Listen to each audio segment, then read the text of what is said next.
Hello, everyone, and welcome to the One Question Leadership Podcast. My name is Kendi Hilliard, and I'm currently a student athlete playing NCAA Division I volleyball. Let's talk about reflection. As an aspiring athletic director, I believe reflection is one of the most important skills a person can have. As my chapter of being a student athlete closes, I reflect on my experience at the NCAA's Student Athlete Leadership Training, or SALT as we would call it.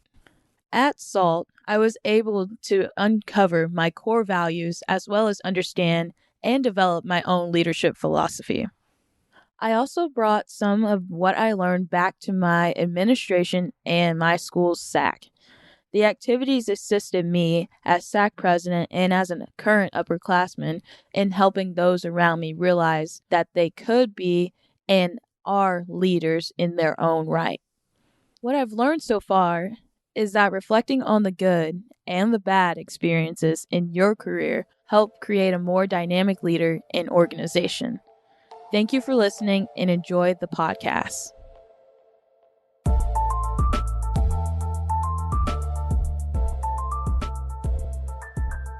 Greetings, this is Ty Brown, and welcome to the One Question Leadership Podcast, where we highlight executive and organizational leadership. Be sure to follow us on Twitter and Instagram at 1Q Leadership. I am here with Sable Lee. Sable is the Assistant Director for Leadership Development at the NCAA. Greetings, Sable. Thanks for joining us. Greetings. Thanks for having me. I'm happy that you're here. You've been in that position for just over a year and a half, right? And since being there are certain programs that you are over, that you're responsible, and actually programs that you have done that you're not responsible for anymore because you left your influence and they're like, okay, the next guy can have them, right? Specifically, the Emerging Leaders Seminar, the Effective Facilitation Workshop, the Student Athlete Leadership Forum, and the Dr. Charles Whitcomb Leadership Institute, the people who are in year one of that institute. Yes. I think that's excellent in terms of experience, in terms of developing people. But there is one thing that you and I have in common, and that's a passion for young professionals. I, working with the American Football Coaches Association, when I started there as a graduate assistant, my thought was these head coaches would never listen to me because I've never been a head coach. Mm-hmm. So what I'm going to do is stick with the young professionals, the young guys, the graduate assistants, and as they grow, I'll grow. So now by the time they become coordinators and head coaches, then they'll know who I am and I've helped their career. And that's kind of what I did. And I was there for almost 15 years in terms of making it happen. I created something called the Graduate Assistants Forum, which still happens there. It's one of the biggest sessions at the convention. They're always packed. It's a panel of people who have been graduate assistants giving back to the young professionals. And there was just a number of things. Of course, Will Baggett, he and I wrote a book called The Blueprint for a Successful Career. Yes, I love it. I know it very well. Exactly. A foundation for developing young professionals. And the book is two-sided, right? The foundation for developing young professionals, the word developing is a play on you can be a developing young professional, meaning that you are young and you're starting out and you're trying to figure it out, or you can be somebody who is developing young professionals, right? Meaning you're in a leadership role helping young professionals develop. And so this has always been a passion of mine. I know it's a passion of yours. You've actually done some research that finds numbers on what's happening in our industry, college athletics, but also across the country in terms of young professionals either decide not to work somewhere or not getting jobs or realizing real quick that this is something they want to do. So I wonder for you, why that's a passion of yours. What have you done in the past that kind of emphasized to you that this is definitely a passion, and then where you see yourself going in the future with focusing on young professionals? Yeah, absolutely. Well, I am a former student athlete. So my life has been surrounded by the power of sport and the power that it can help us change and have an influence not only on the sport itself, but the people around it. And so I think my passion for developing people started just from being a student athlete.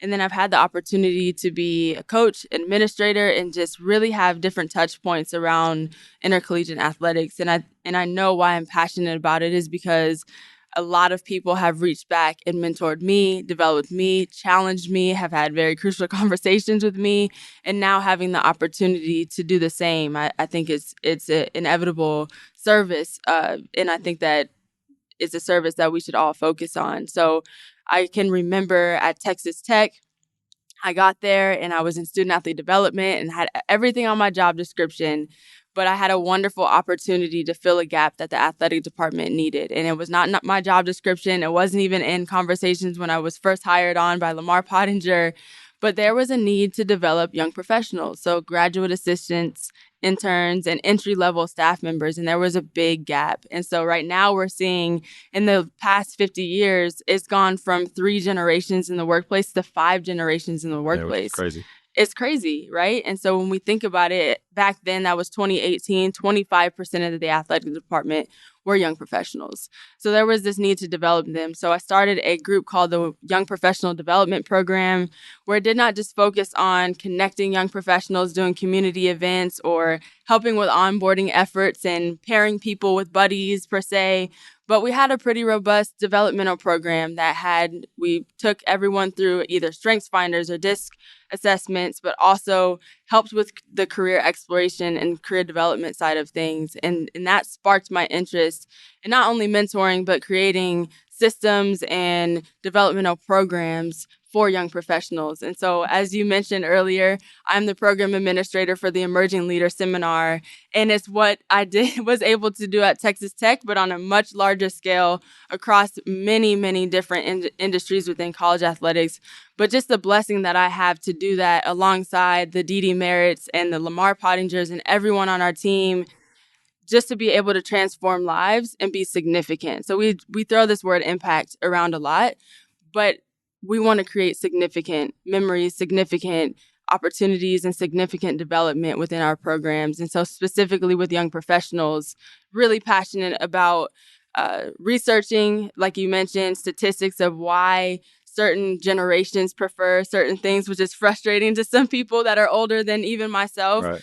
But there's a reason why, right? And I think that we need to listen. I think there's people that need to lean in, but I also think that there are some gaps that I would love to dive in a little bit more on to help young professionals to help them know what they don't know. Yeah, which is important. You did some work with N4A too, right? Yes. And I guess you started a committee, or was it a program that still exists? Tell me about that a little bit. Yeah, so it was the Young Professional Development Subcommittee within the student athlete arm of N4A. And since it has grown to even changing the title to Emerging Professionals Subcommittee within N4A, but co-founded that with Antonisha McRae, who is now with the Minnesota Timberwolves. So she's growing herself, but really started that with N4A with the same notion of there's a gap, right, to develop and to also create a community of emerging professionals within N4A. And that group was extremely pivotal to not only the growth of the others in the subcommittee, but my growth as well, just to have like-minded individuals who were pursuing the same things in college athletics, had very similar challenges, but bridging other more seasoned administrators to help and again, to reach back. So it was a really important founded subcommittee, which is now still growing. And I actually have the opportunity to go back and speak and be significant for that group as well. Yeah, which is important. Thinking about the work you guys do at leadership development with the NCAA, I wonder about measuring results, right? I mean, you put an event on, you want people to attend the event, right? So, okay, we had this much attendance, but how do you guys measure the results of, was this a successful event? Because you might actually not know for 3 or 4 years until the people who were there go off to do what they do and then come back and tell you it was. Absolutely. The first thing that comes to mind are our priorities of leadership development, one being building a community. And if you are familiar with NCAA leadership development, you are very familiar with our alumni base. And so, yes, we have metrics. We measure increase of competencies. We measure increases of confidence. Specifically for a program like the Career in Sport Forum, we're measuring exposure to industries. We're matching that with our objectives, but we really measure off of not only our alumni base, but our alumni base's successes. So I think about a program that we have, Pathway, which develops those who are next for the athletic director chair. And we have seen a significant increase of promotions just with that group alone. And so for me, there's many things that we measure, but we measure the successes of participants such as Emerging Leader Seminar. There are people who I go on many administrators' bios, and at the end, it's listing all of their accomplishments, and it says Emerging Leader Seminar participant 2014, 2015. And I just think that alone and seeing where they are, now they're senior associate ADs and some deputy ADs. And some of the most significant administrators that we're seeing have been going through our programs, and we'll speak to it as well. Yeah, I think that's excellent. The country, right, is experiencing something that I guess we could say the pandemic probably helped spur it on, but it was probably happening before the pandemic. And there's this aspect of people leaving people, not necessarily leaving organizations, because in my opinion, there's a lack of leadership development when you talk about mid-level management. And so you go get your first job or your second job and you're working for somebody who doesn't know how to lead. Now it's like, do I even want to work here anymore? So you change job multiple times. I worked at the AFCA for almost 15 years. I don't know if that's happening again. I don't know if people are spending that much time in their career at one place because you can go somewhere else, right?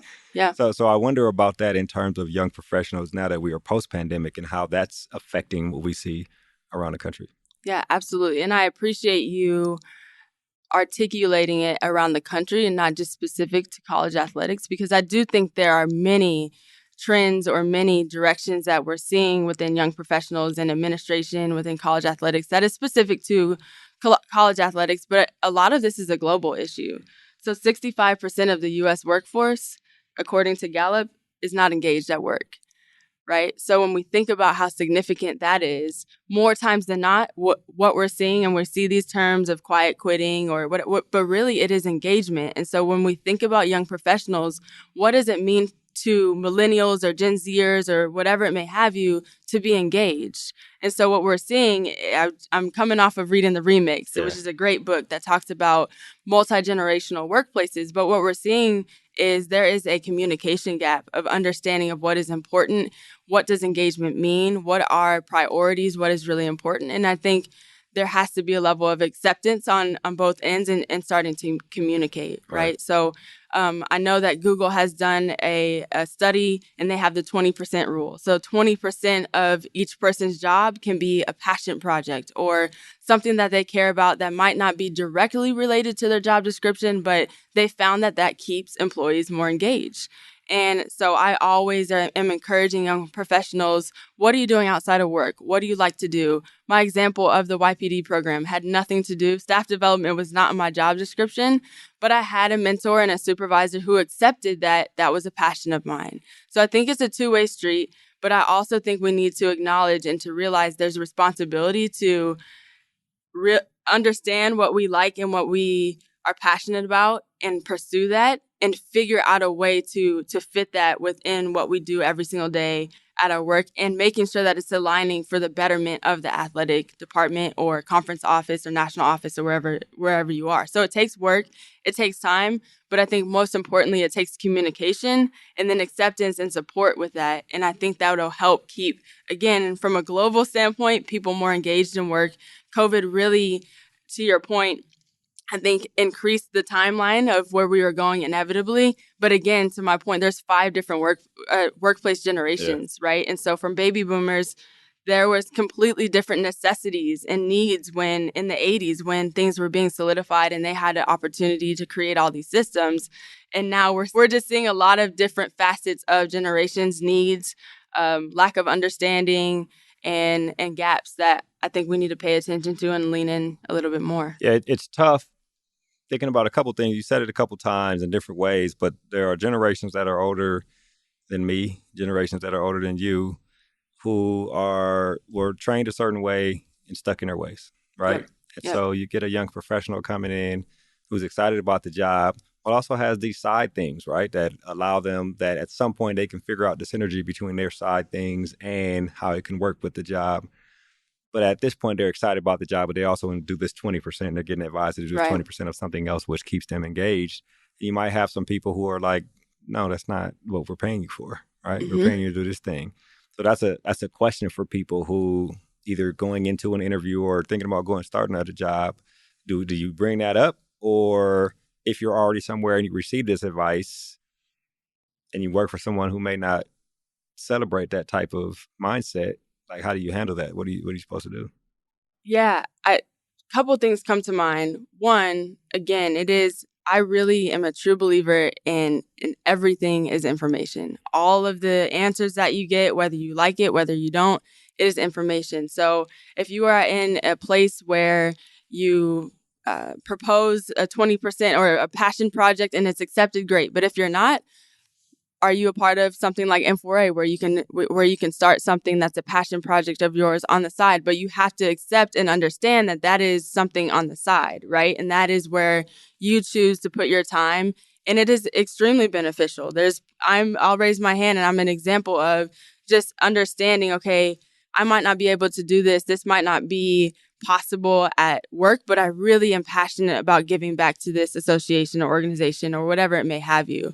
I think there's a level of acceptance of the information that you receive. If you can do a passion project, or if you can do something that your heart is aligned with, and it might be a part of your job description or not, great. But if not, there's so many opportunities. I mean, Ty, we're seeing it right here at Women Leaders of different people who have different needs.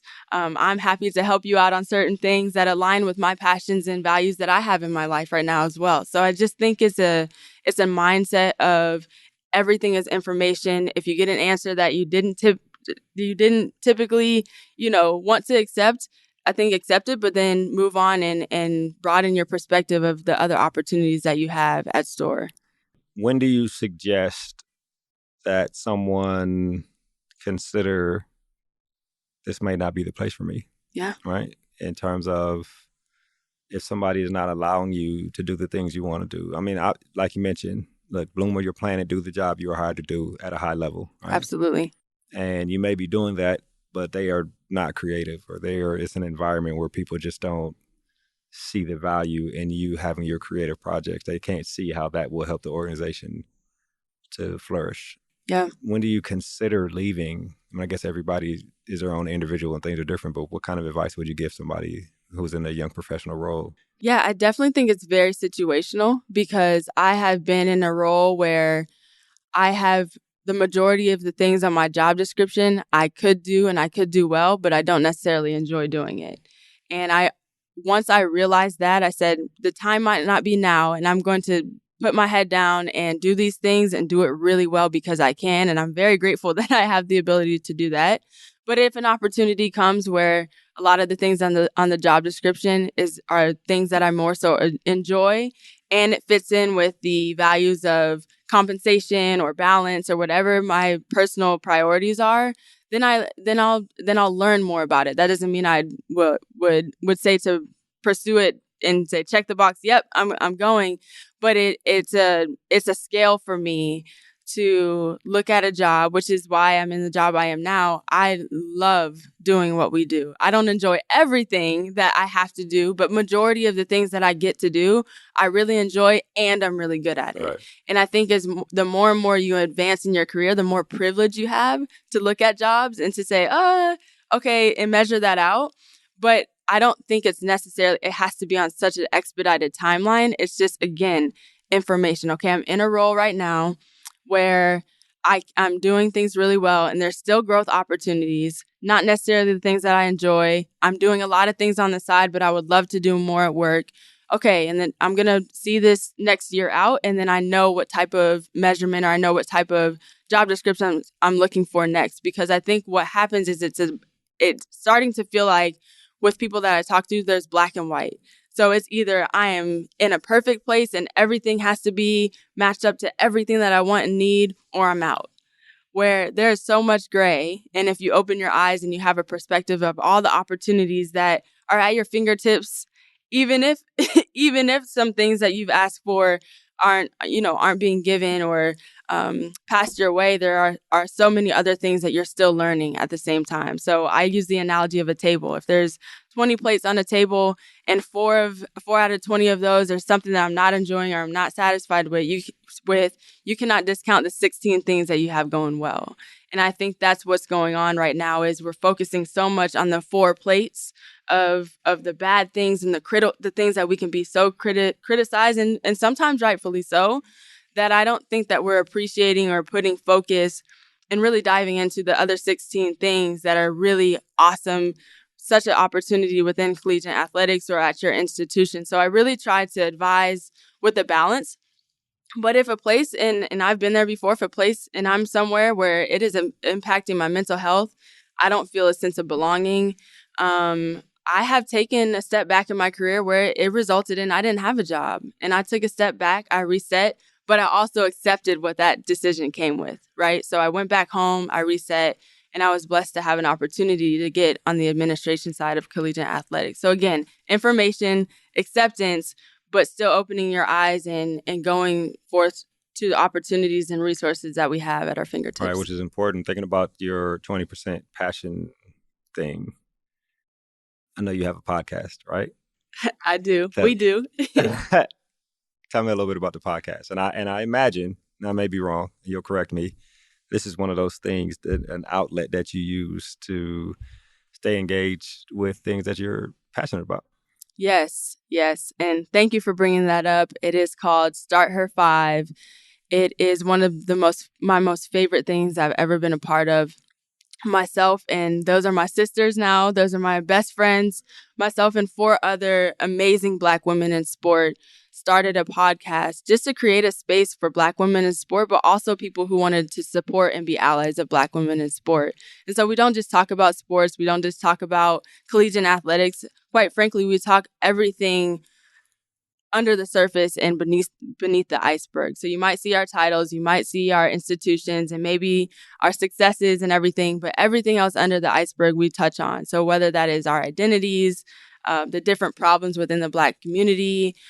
We recently came out with an episode called Imposter Syndrome, which was extremely powerful and something that everyone faces, all women face, but specifically Black women face it in a different way. And it's just really important to create that space. So one of my favorite passion projects that I have, I also do some work on the side with the Institute for Sport and Social Justice and some other things. But I really do think passion projects are really important. But it just fills my cup in a different way. And in a lot of ways, it's actually therapeutic for me as well. Which is great. I've listened to a few episodes. We appreciate it. I'm a follower. We appreciate it. Back to the NCAA leadership development. You mentioned all these programs, and there are different ways people can apply to them. I will say that I applied to one way back when I was with the AFCA, and they didn't let me in. And I was bitter, and I might still be bitter about that. But we'll talk about that on the side time. But I guess young professionals, right? There's a program. I guess there's an application that's opening up now. Yes. What is that program? Yes. So the Emerging Leader Seminar, it is held every year in February. So this year it'll be February 8th through the 10th virtually. Historically, it has been in person, but we have found an innovative and creative way for it to be just as engaging on our virtual environment and platform that we created in-house. And so that application is open now through November 11th. But it is an amazing program where we engage with over 50 to 60 athletic administrators, whether through be speakers, presentations, panels, even networking opportunities where participants get to really connect with one another and also have that peer-to-peer mentoring, the peer-to-peer networking opportunities. And again, like I mentioned earlier, just the alumni community that our programs inevitably and naturally create. Emerging Leader Seminar is one of those where it really sparks. I'm an Emerging Leader Seminar graduate. Right. Shout out to my 2017 cohort, but we still speak, we still help each other, still am able to call them up when I'm having any type of challenges, or we're still peer-to-peer mentors. So it's a very good opportunity to not only talk about career avenues within collegiate athletics and continue to expose those, but to talk about some challenging topics. So how to have crucial conversations in the workplace. Emotional intelligence is a big gap that I'm starting to see with our student athletes and young professionals. Just the self-awareness piece, the social awareness, and how significant that is and how you show up in the workplace. So we really make sure that we're bringing key stakeholders, speakers, and presenters to deliver those outcomes and objectives that we have for that program. And I really encourage, if you are a graduate assistant or an entry level or intern within collegiate athletics at one of the NCAA member institutions, I highly suggest that you look into the program and that you apply. How many participants are you guys accepting? 200. 200. Yes. How many applications do you get for other programs? Oh man, Ty, it is competitive. Yeah. It is very competitive. And I always encourage everyone to take that application process seriously. If you go into our program hub, which is where you apply for our programs, there's always a list of questions, and just take the time to think deeply about your answers, because we consider and we read every single one. Our selection committee for each program reads every single application, scores every single application, and we make sure obviously that it's fair and equitable, but we really take the application process very seriously. For example, for our career in sport forum, which is for student athletes, we had 501 applications for 200 spots.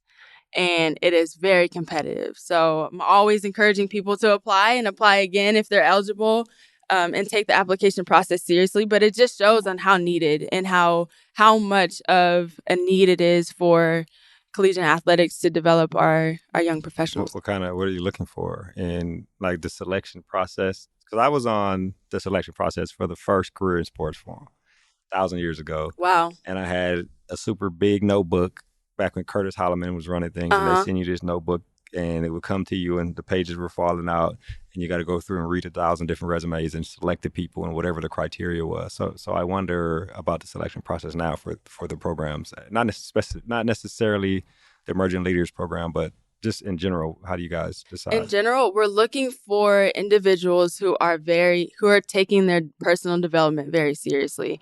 Our programs are not, they're not conferences. They're not, passive learning environments, which is appropriate. We have our NACTAs, we have our women leaders and college sports national conventions, which is great. Our programs, you are going to take a deep dive of yourself. You're going to take a deep dive of your values, where they fit within your career. There's obviously different objectives, but you're going to put in the work during our programs. You're going to be engaged. You're going to be challenged in ways that you've never been challenged before. So we're looking for people who are very serious about their development, who have an awareness of growth, and who have the values that align with ours, and making sure that they take advantage of our transformational experiences and that they value the community that they will be in for the rest of their careers and the rest of their life after they go through one of our programs. Tell me again the qualifications, like what age range, how long? Yes, so graduate assistants and interns within collegiate athletics at one of our member institutions. And so if you go on our website, our leadership development website on ncaa.org, you can see all of our programs from student athletes, coaches, and administrators, but specifically on each program's website, you will see the descriptions, you will see who is eligible, the cost, if there is one included. But for this particular program, Emerging Leader Seminars, it is graduate assistants and interns. Okay, excellent. I'll ask you this last question, then we'll wrap. You think about advice to young professionals, and you probably can write a book about it, right? Yes. But if you had to sum it up, you have 1 minute in a room with 1,000 people, young professionals, who, if you don't say this 1 minute worth of good advice, they will not be successful in life. What do you got? This is a heavy question, Ty. Can I have a little bit more than 1 minute? Okay, go on. Tell us what you got. Well, I think it's understanding. I heard this today, and it touched on how I feel, that your career does not have to be linear. It does not have to be a set timeline that you created after undergrad because you went to some program and they made you set a plan. But it is one where you give yourself permission to align your job, your needs, what fuels you, what drains you to the priorities of your life at that set time. If we were talking 5 years ago, the Sable Lee and her values and her priorities were completely different. But now you're talking to a Sable Lee who's in a relationship, who is grounded, and from a location standpoint, family is different. And I have to give myself permission to pivot and call an audible sometimes.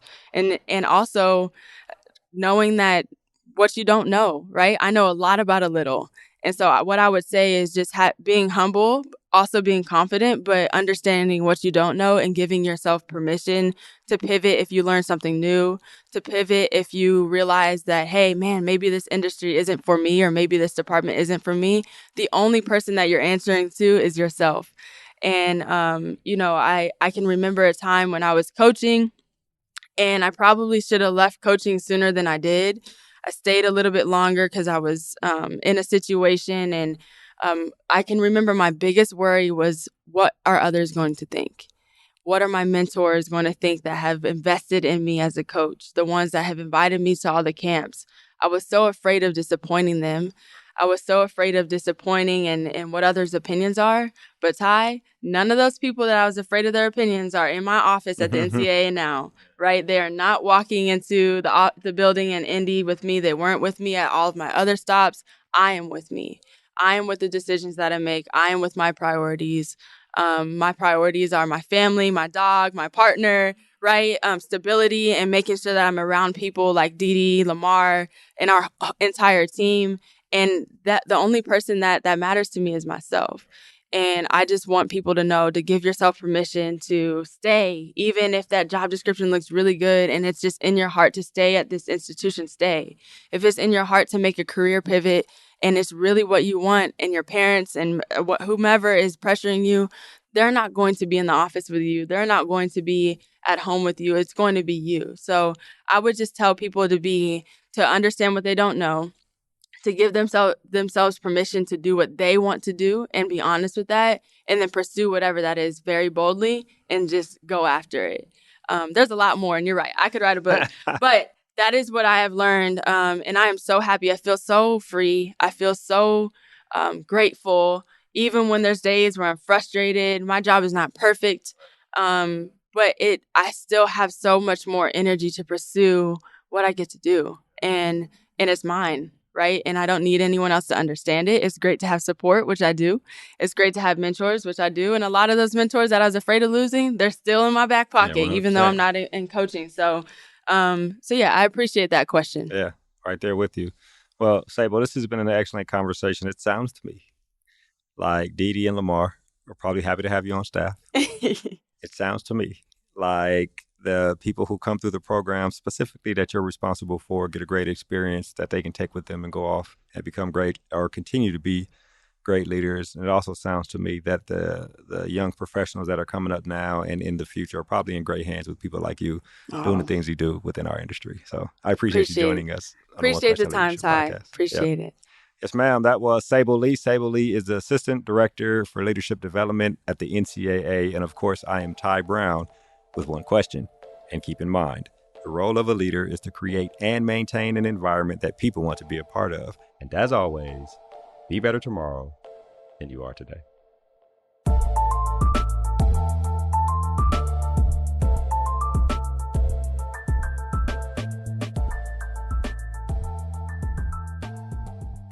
This episode of the One Question Leadership Podcast is produced by Spades Media Group, solving problems using creative leadership.